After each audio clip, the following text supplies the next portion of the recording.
Hello friends, कैसे हैं आप सभी? अच्छे हैं ना? उम्मीद है कि आप सभी अपने घर में अच्छे होंगे और अपना और अपने परिवार का अच्छे से ख्याल रख रहे होंगे। दोस्तों, जैसा कि आप सभी जानते हो, पिछली वीडियो में मैंने आपसे बात की थी भारत में क्राउन शासन के बारे में, जिसमें हम पहुंच चुके थे 1899 में। जो वायसराय भारत का था वो कौन था? Lord Curzon. और वो कब तक रहा था? 1905 में। यहाँ तक हम पहुंच गए थे, लॉर्ड कर्जन के बारे में बात कर रहे थे। तो वहीं से हम स्टार्ट करेंगे कि लॉर्ड कर्जन ने किस प्रकार की नीति अपनाई और भारत को, बंगाल को कितने भागों में बांटा और किस नीति के तहत बांटा। ठीक है ना? तो आज की इस वीडियो को शुरू करने से पहले मैं आपसे एक बात जरूर बोलूंगा। दोस्तों, प्लीज वीडियो को पूरा देखना। यदि आपको वीडियो अच्छा लगता है तो चैनल को सब्सक्राइब करें, लाइक करें, शेयर करें और कमेंट करके बताएं कि आपको ये वीडियो कैसा लगा। चलिए दोस्तों, शुरू करते हैं ये वीडियो। तो दोस्तों, हम लास्ट में बात कर रहे थे लॉर्ड कर्जन के बारे में। किसके बारे में बात कर रहे थे? Lord Curzon. ये क्या था? भारत का वायसराय था लॉर्ड कर्जन।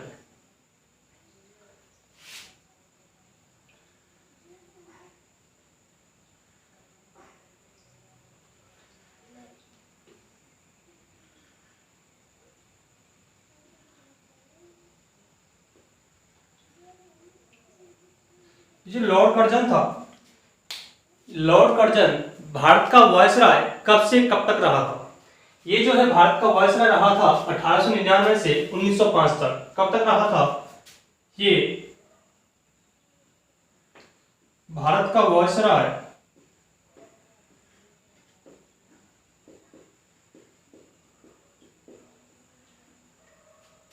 कब से कब तक रहा? 1899 से 1905 तक रहा।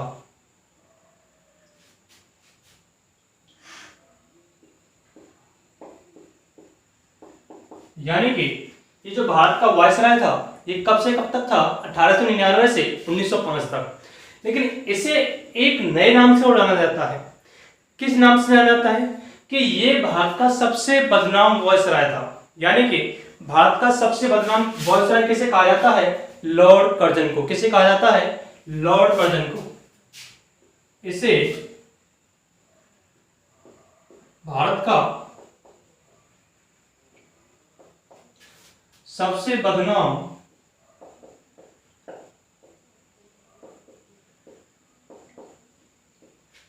वायसराय कहा जाता है।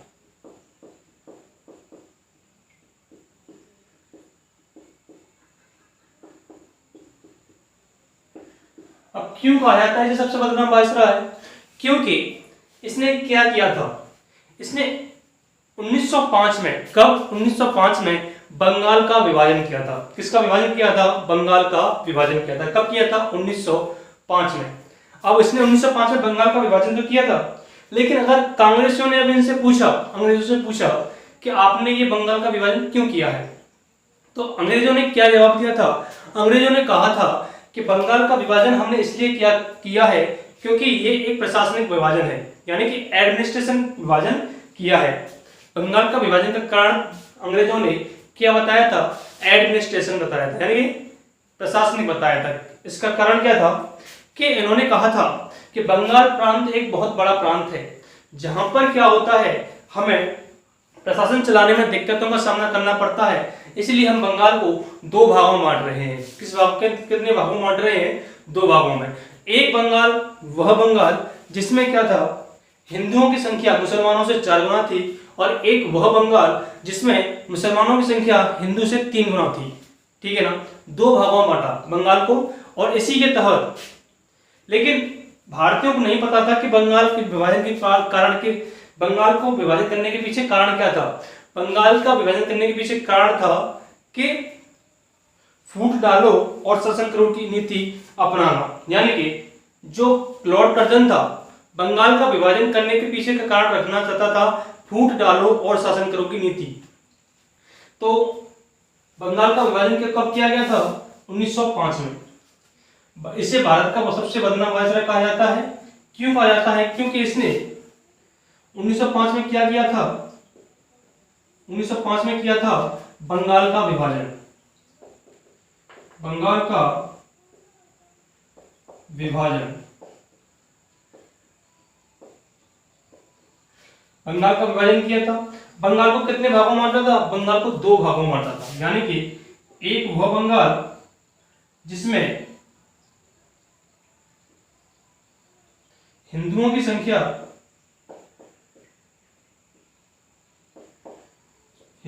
संख्या मुसलमानों से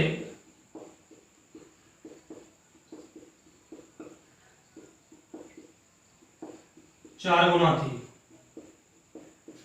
और एक वह बंगाल जिसमें मुसलमानों की संख्या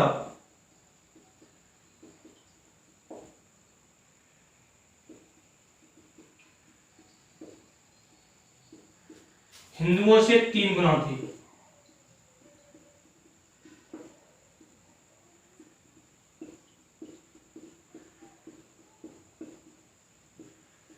यानी कि बंगाल को दो भागों में बांट दिया। हिंदू संख्या मुसलमानों की 4 गुना थी एक बंगाल में, और दूसरे बंगाल में मुसलमानों की संख्या हिंदुओं से कितनी गुना थी? 3 गुना थी। ठीक है ना। लेकिन अंग्रेजों ने इस बंगाल विभाजन का कारण क्या बताया था? प्रशासनिक, यानी एडमिनिस्ट्रेशन बताया था। क्या बताया था? एडमिनिस्ट्रेशन इसका कारण बताया था। अंग्रेजों ने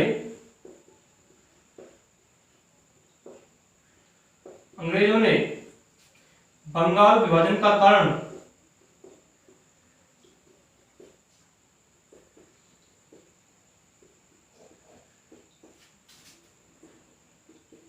क्या बताया था? इसका कारण बताया था एडमिनिस्ट्रेशन, यानी कि प्रशासनिक।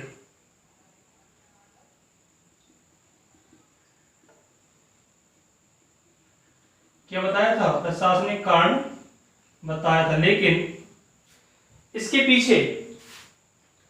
पीछे कारण क्या था? कि फूट डालो और शासन करो की नीति अपनाना। क्या था? फूट डालो और शासन करो की नीति अपनाना। लेकिन अंग्रेज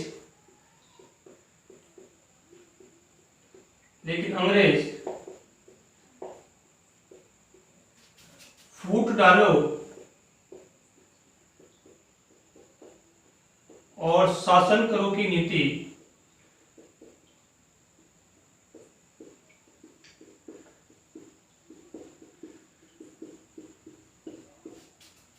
अपना रहे थे। किसकी नीति अपना रहे थे? फूट डालो और शासन करो की नीति अपना रहे थे।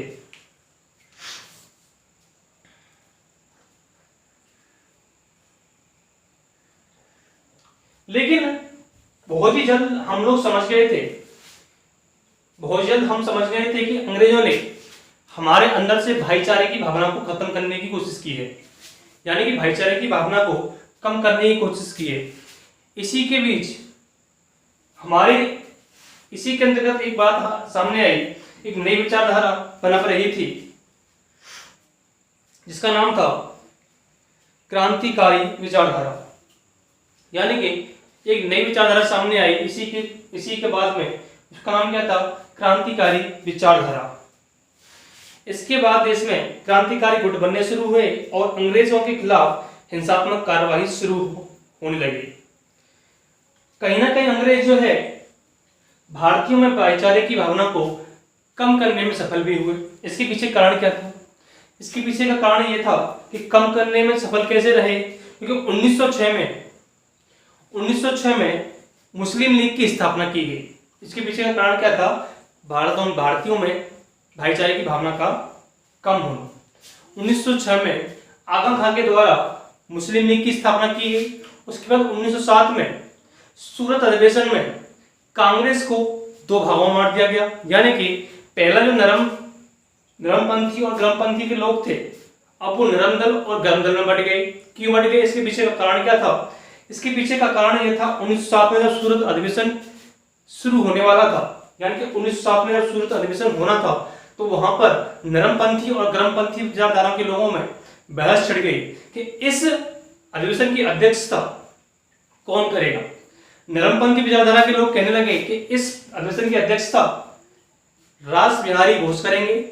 और जो गर्मपंथी विचारधारा के लोग थे उन्होंने कहा कि नहीं, इस अधिवेशन की अध्यक्षता लाला लाजपत राय करेंगे। कौन करेंगे? लाला लाजपत राय करेंगे। लेकिन क्या हुआ, इसका अंतिम परिणाम निकला कि कांग्रेस को दो भागों में बांट दिया गया, नरम दल और गर्म दल में। जो नरमपंथी विचारधारा के थे और गर्मपंथी विचारधारा के लोग थे, अब उन्हें बांट दिया गया है नरम दल में और गर्म दल में। लेकिन सूरत अधिवेशन की अध्यक्षता किसने की थी? सूरत अधिवेशन की जो अध्यक्षता की थी वो किसने की थी? रास बिहारी घोष ने। ठीक है ना, बात करते हैं आगे। या तो समझ में आया होगा आपको।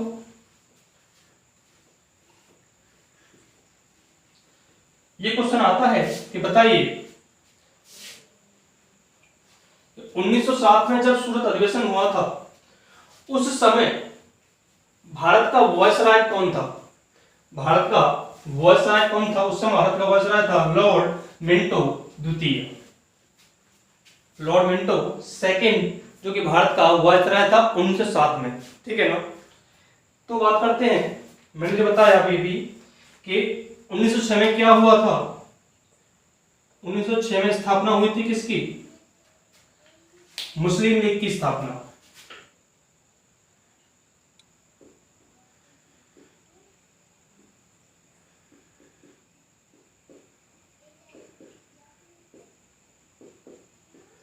अभी जो स्थापना हुई थी वो किसके द्वारा की गई? इसकी स्थापना किसके द्वारा की गई? आगा खां के द्वारा। किसके द्वारा की गई? आगा खां के द्वारा।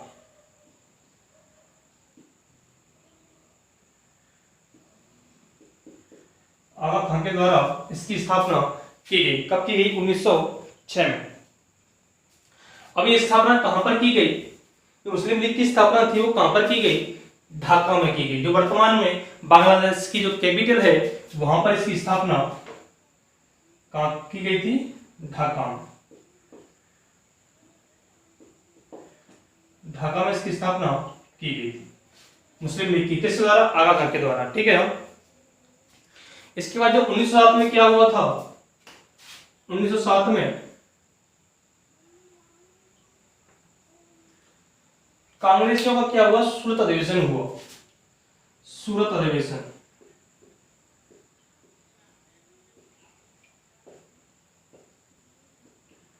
इसमें क्या हुआ था? इसमें कांग्रेस दो भागों में बट गई। दो भागों में बंट गई। कौन कौन से दो भाग थे? एक तो था नरम दल और एक था गरम दल। ठीक है ना। लेकिन इस अधिवेशन की जो अध्यक्षता किसने की थी? इसकी अध्यक्षता किसने की थी? इसकी अध्यक्षता की थी रास बिहारी घोष ने।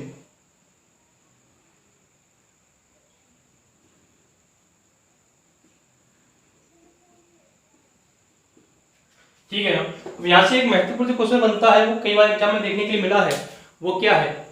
यहां से एग्जाम में देखने के लिए क्वेश्चन मिलता है, बताइए कि जो 1907 में जब कांग्रेस को दो भागों में बांटा गया, यानी कि जब 1907 में सूरत अधिवेशन हुआ था, उस समय भारत का वायसराय कौन था? इस समय भारत का वायसराय कौन था? इस समय भारत का वायसराय था लॉर्ड मिंटो सेकंड। कौन था?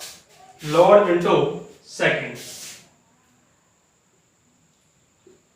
इस समय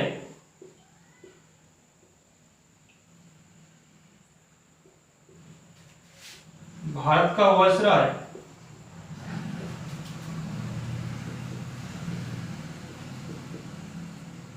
कौन था? Lord Minto second. ठीक है ना, लॉर्ड मिंटो सेकंड इस समय भारत का वायसराय था। इसीलिए लॉर्ड मिंटो द्वितीय ने ये जो था वायसराय, इसने भी फूट डालो और शासन करो की नीति अपनाई थी। इसी के शासनकाल में भारतीय शासन अधिनियम पारित करके भेजा गया किसके नाम से? लॉर्ड मिंटो सुधार अधिनियम के नाम से। किस नाम से भेजा गया? लॉर्ड मिंटो सुधार अधिनियम के नाम से। अगला जो भारतीय शासन अधिनियम आया वो कब आया? 1909 में। किस नाम से आया? लॉर्ड मिंटो सुधार अधिनियम, सॉरी वो आया था मार्ले मिंटो सुधार अधिनियम के नाम से। किस नाम से आया था? मार्ले मिंटो सुधार अधिनियम के नाम से आया था। लेकिन किसके शासनकाल में आया था? मिंटो, लॉर्ड मिंटो द्वितीय के शासनकाल में आया था। 1909 में क्या हुआ?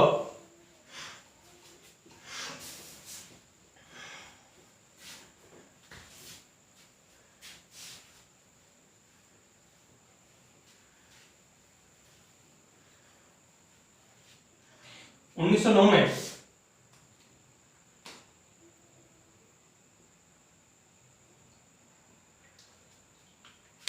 भारत आया क्या? मॉर्ले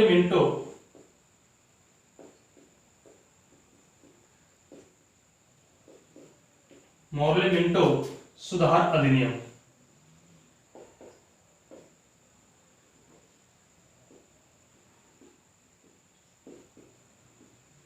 ये कब आया?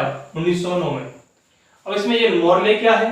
ये भारत का राज्य सचिव है।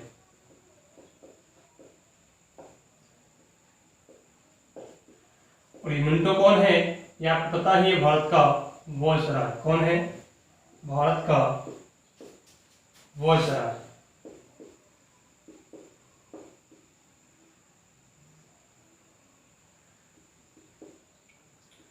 अब इसके 1909 में जो मॉर्ले मिंटो सुधार अधिनियम आया था, इसके बारे में गांधी जी का कथन पूछा जाता है कि बताइए कि गांधी जी ने मॉर्ले मिंटो सुधार अधिनियम के बारे में क्या कहा था। गांधी जी ने कहा था कि भारत का सर्वनाश करने वाला जो अधिनियम है वो कौन है? मॉर्ले मिंटो सुधार अधिनियम है। गांधी जी ने क्या कहा था इसके बारे में? गांधी जी ने कहा था कि भारत का सर्वनाश किसने किया है? मॉर्ले मिंटो सुधार अधिनियम ने किया है। गांधी जी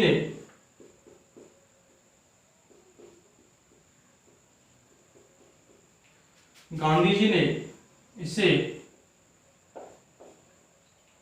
भारत का सर्वनाश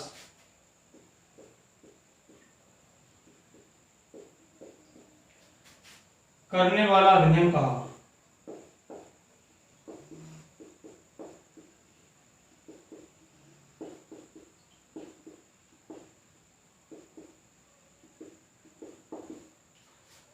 भारत का सर्वनाश करने वाला अधिनियम कहा। गांधी जी ने इसी के बारे में जो कहा था वो कहा था कि मॉर्ले मिंटो सुधार अधिनियम ने ही भारत का सर्वनाश किया है। और इसके तहत क्या क्या कार्य किए गए? इसके तहत जो कार्य किए गए वो था कि मुसलमानों को एक तो पृथक निर्वाचन आयोग दे दिया गया। क्या दे दिया गया? मुसलमानों को एक पृथक निर्वाचन मंडल दे दिया गया और भारतीय मुसलमानों को मतदान के लिए विशेष अधिकार भी दे दिए गए। इसके तहत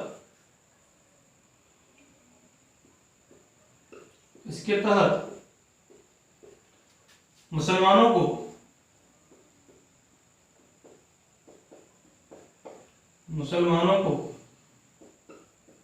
एक पृथक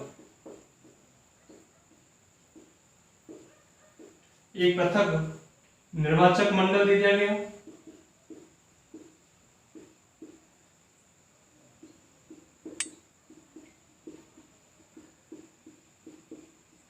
तथा इसके अलावा इनको मतदान के लिए विशेष अधिकार भी दिए गए तथा मुसलमानों को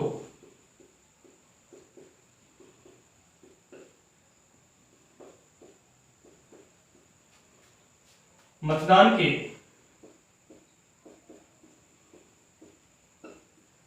विशेष अधिकार दिए गए।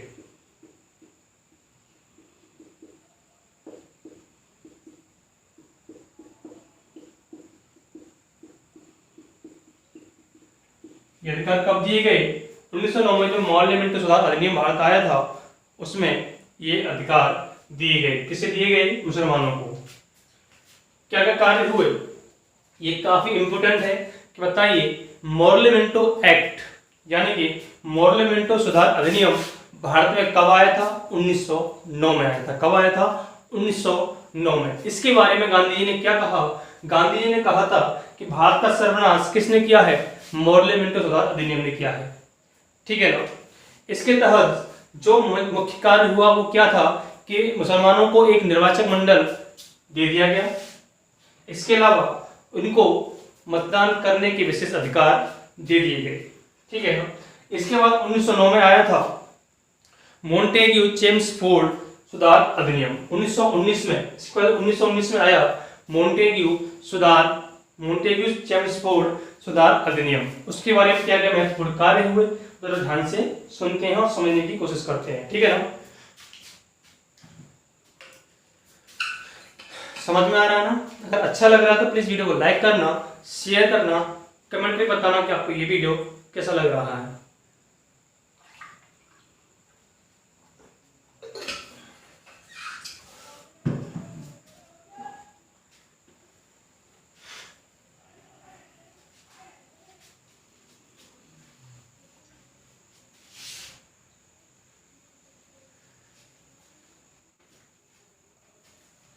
उन्नीस में कौन सा अधिनियम भारत आया था?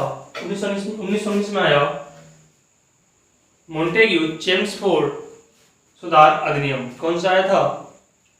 1919 में।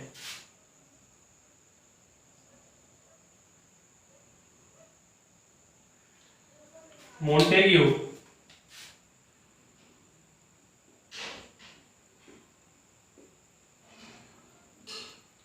चेम्सफोर्ड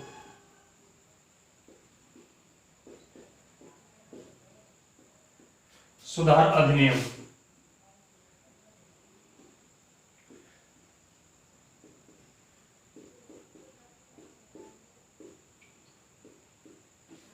ठीक है ना। ये कब आया? 1919 में। इसमें मोंटेग्यू कौन था? ये था भारत का राज्य सचिव। राज्य सचिव कौन था? मोंटेग्यू था। जो चेम्सफोर्ड था ये भारत का वायसराय था। कौन था? भारत का वायसराय। ठीक है। इसमें मोंटेग्यू कौन था? 1919 में राज्य सचिव था। और चेम्सफोर्ड कौन था? भारत का वायसराय हुआ करता था। ठीक है ना। इसके तहत जो मेन मुख्य मुख्य कार्य हुए वो कौन से हुए थे? सबसे पहला कार्य, इस अधिनियम के द्वारा पहली बार प्रत्यक्ष चुनाव प्रणाली अपनाई गई। क्या अपनाई गई? इस अधिनियम के तहत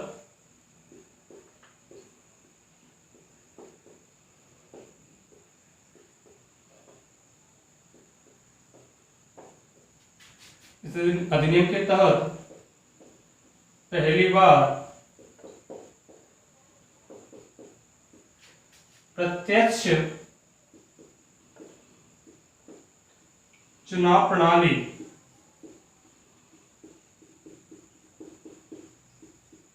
अपनाई गई।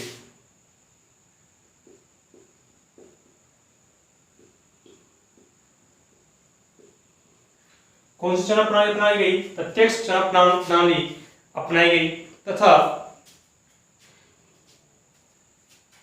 इसी के तहत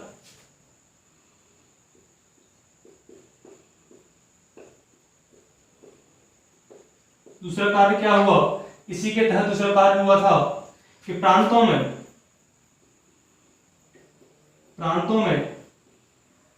द्वैध शासन लगाया गया।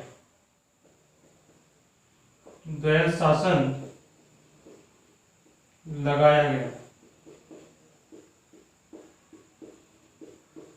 द्वैध शासन कब लगाया गया? 1919 में ये प्रांतों में द्वैध शासन लगाया गया। ठीक है ना। इसके अलावा एक और कार्य हुआ कि अंग्रेजों के अफसरों की जो वेतन भारतीय राजस्व से दिए जाते थे अब कहां से दिए जाने लगेंगे? ब्रिटेन से। कहां से आएंगे? ब्रिटेन से। यानी कि अंग्रेज अफसरों के जो वेतन है उन्हें ब्रिटेन से दिए जाने लगे।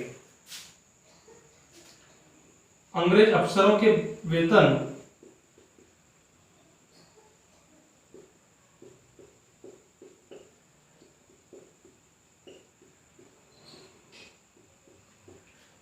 पुनः कहां से दिए जाने लगे? पुनः ब्रिटेन से दिए जाने लगे।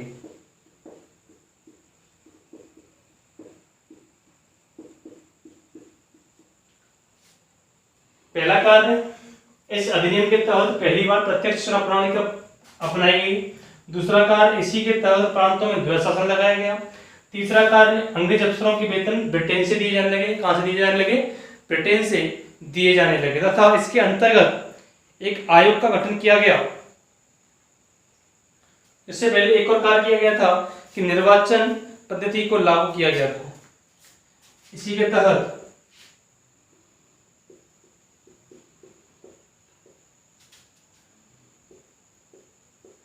निर्वाचन पद्धति लागू की गई।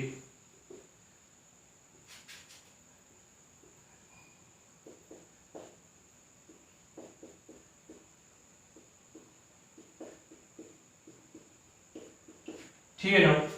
निर्वाचन पद्धति भी इसी के तहत लागू की गई तथा इसके अंतर्गत एक आयोग का गठन किया जाना था, जिसका कार्य 10 वर्ष बाद एक अधिनियम की समीक्षा करने के बाद अपनी रिपोर्ट प्रस्तुत करना था।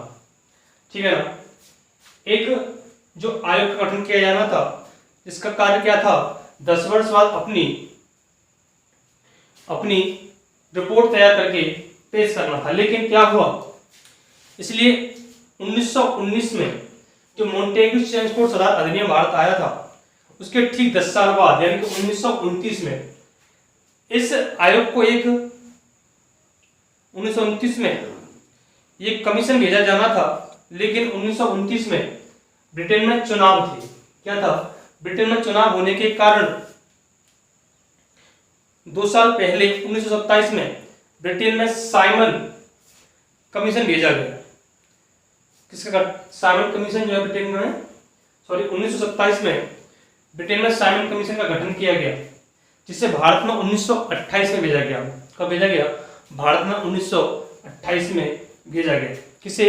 साइमन कमीशन को भारत में कब भेजा गया? 1928 में।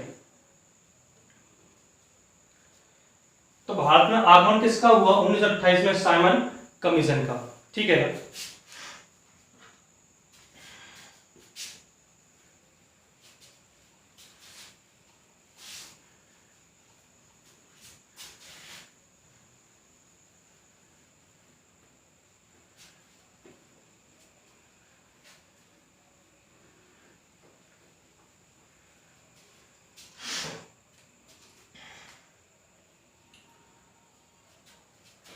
1928 में क्या हुआ था? पहले लिखो 1927 में।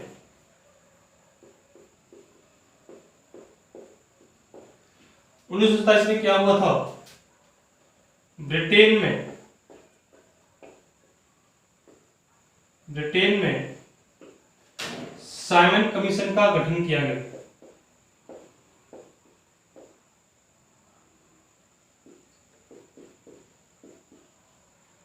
साइमन कमीशन का गठन किया गया। कब किया गया था? 1927 में। वैसे भारत कब भेजा गया? 1928 में। इसे भारत भेजा गया।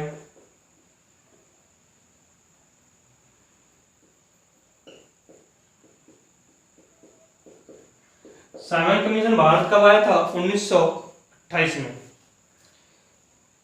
अब इस कमीशन में जो है, साइमन कमीशन जो था, इसमें सदस्यों की संख्या कितनी थी? सदस्यों की संख्या कितनी थी? इसमें सदस्यों की संख्या थी 7।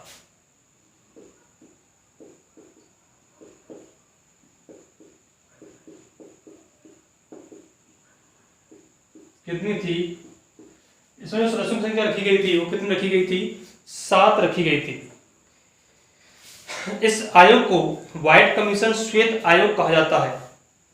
इस आयोग को, इस कमीशन को या आयोग को श्वेत आयोग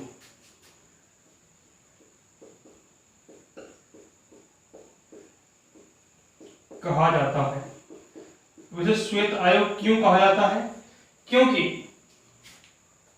1928 में ही जब मॉन्टेग्यू चेम्सफोर्ड रिफोर्ड अधिनियम यानी रिफोर्ड एक्ट के तहत लगे प्रांतों के द्वैत शासन की समीक्षा करने के लिए साइमन की अध्यक्षता में साइमन कमीशन भारत भेजा गया था। इसमें 7 सदस्यों थे जो कि अंग्रेज थे, जो कि 7 सदस्य थे जो कि अंग्रेज थे। लेकिन भारतीयों की क्या मांग थी? भारतीयों की इसमें जो मांग थी वो थी कि जब भारत में साइमन कमीशन भेजा जाए या फिर साइमन कमीशन की जो रिपोर्ट तैयार की जाए उसमें 7 सदस्यों में से कम 1 सदस्य भारतीय होना चाहिए। क्या होना चाहिए? 1 सदस्य भारतीय होना चाहिए। लेकिन इसमें 7 के 7 सदस्य कौन थे?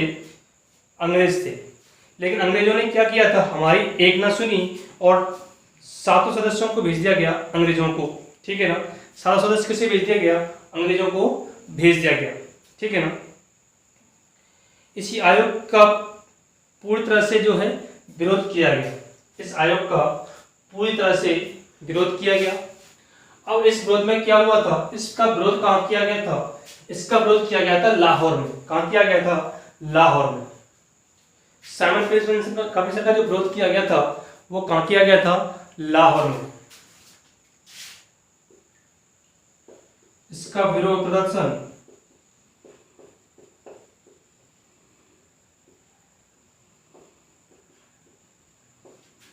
लाहौर में किया गया।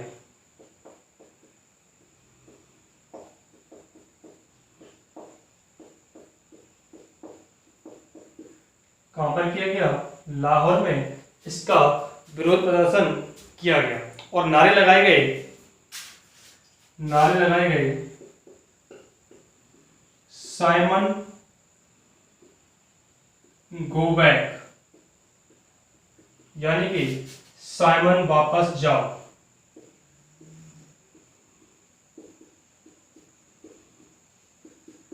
साइमन वापस जाओ के नारे लगाए गए। आज की वीडियो दोस्तों यहीं तक रखते हैं और उम्मीद करते हैं कि आपको ये वीडियो अच्छा लगा होगा। प्लीज वीडियो को लाइक करना, शेयर करना, कमेंट करके बताना कि आपको ये वीडियो कैसा लगा। उम्मीद है कि आप सभी शेयर करेंगे और अच्छे से सपोर्ट करेंगे। Please do it. Thanks friends watching this video.